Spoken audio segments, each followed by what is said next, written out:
What is going on YouTube? This is NuggetsHoopster here, bringing you all a deck profile of the deck that myself and a few members from Team Ghost, this is a Team Ghost map, but you can't really see it because of the cards. But Team Ghost is sponsored by Game Time, one of the vendors, and GameTimeCC.com is their website.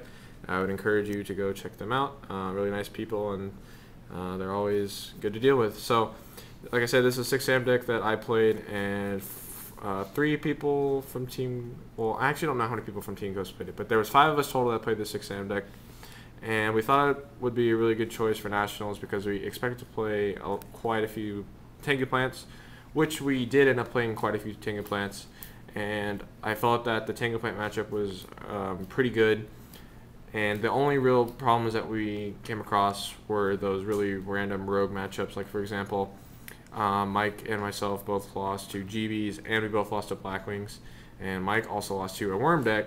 So just kind of playing those rogue matchups was what gave us a tough time.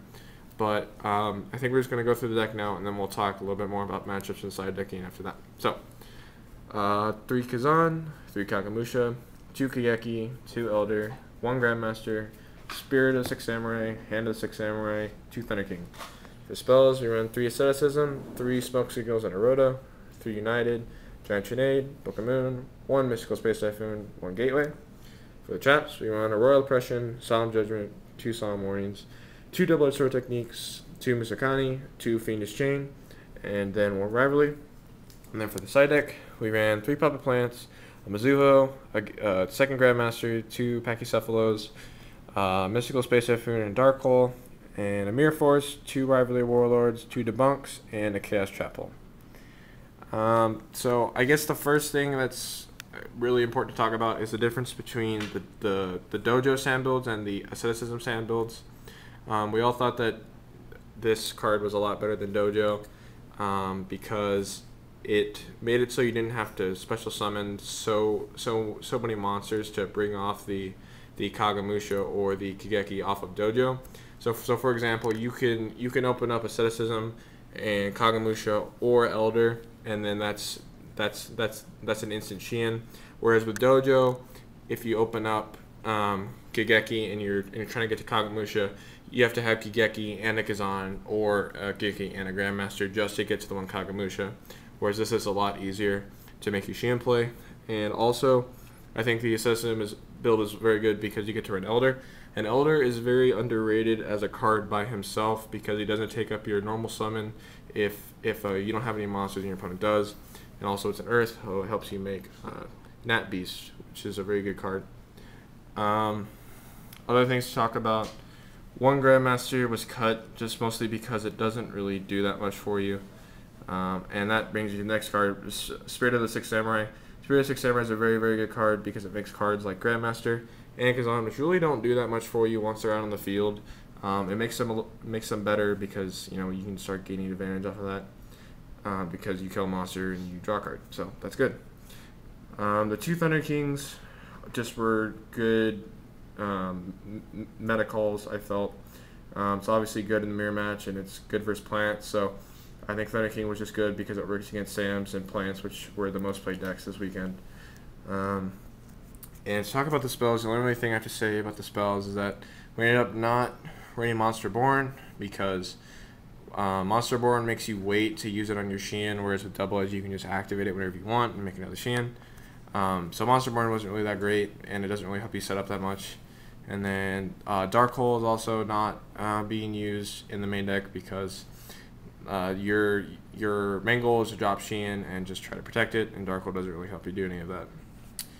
So going to the traps, like I said about Double Edge, it's just too good of a card. It just makes you have a stronger setup, so that's basically what you want. It's just have the strongest setup that you can. The old Musakani was really, really good, I think, for all of us at the tournament, just because the most common ways that people like to get rid of your Shien is just to force out your Shien negation, and then they play Dark Hole. So obviously, Magatama helps you in that situation. And then the Fiendish Chains we ended up running because we needed a way to stop monster effects that killed our Shien, because obviously Shien negates spells and traps, so the only other way they're going to kill it is by monsters. And Fiendish Chain seemed really good because it stopped their monster effects and they also couldn't attack, and that's really the only way that they can kill it is either by monster effect or whether they run over it. So Fiendish Chain was good, we thought, because it would stop both of those. Most of us didn't end up seeing it that much throughout the tournament, and so I think one of the changes that we decided we would make if you were to run this deck as something else would be to drop the Fiendish Chains and then to go to the side deck a little bit here. A card that all of us I think liked the other day was Mizuho.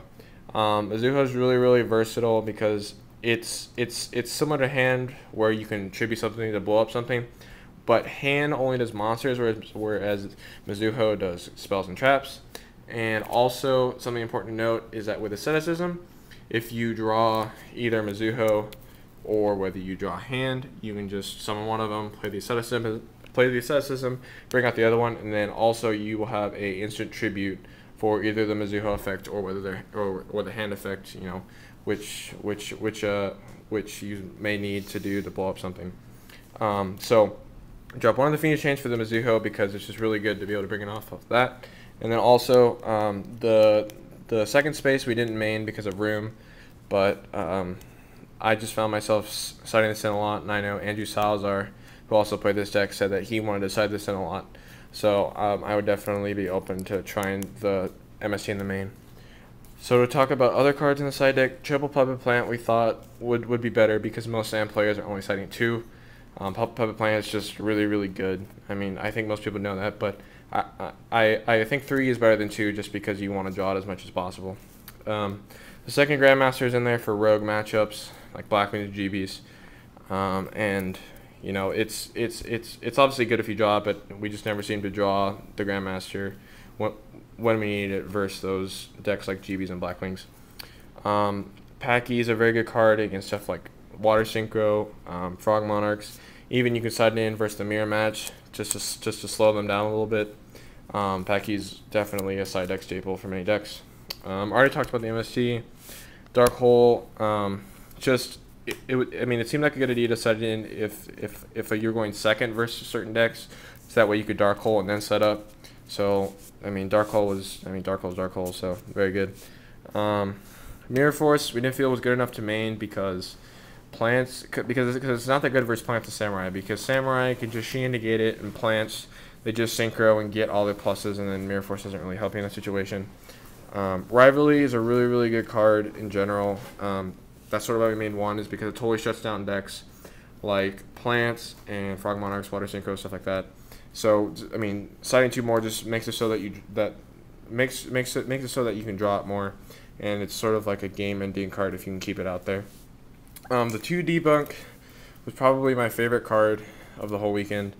It was really good because it stops Puppet Plant, which is like one of the hardest things that you can lose to, I guess, basically. And also Gores is a very huge problem for the deck, and this works against Gores. And it's just a very versatile card, and you always side this in versus Plants because Plants has main deck cards that this works against, like if their Tango goes to the grave, if their Sengen goes to the grave, if they activate their Spore, Glow Up Bulb, you do this and you negate it and RFG it. So that's good. And finally, 1 Chaos Chapel. We didn't feel that the Agent matchup was very good. We actually thought that the Agent matchup was like really bad. So this was our sort of 1 random tech card for that deck because we didn't really expect to play against any Agents, which I think only Mike played against Agents. So yeah, Mike played against 1 round of Agents out of all of us, and even though it's a bad matchup, it's just you're not gonna play against it more than a round. So only the 1 Chaos Chapel. Also, I sided this in against Blackwings, and it was really good when I drew it because you just summon Sure and I play Chaos Chapel. So Chaos Chapel was pretty cool. And I think that's really all I have to say about the deck. Like I said, I thought it was a good choice because of the Tengu Plant matchup, but I just played against too many random decks that I couldn't side for because in a format like this where there are too many different decks, it's just really hard to side for everything. So, but that happens, and I guess that's the way the game goes sometimes. So please leave me a comment down in the below if you have any comments or questions or anything about the deck, and I'll be sure to get back to you. I hope you enjoyed this video, and I guess that's all I have to say, guys. Take it easy.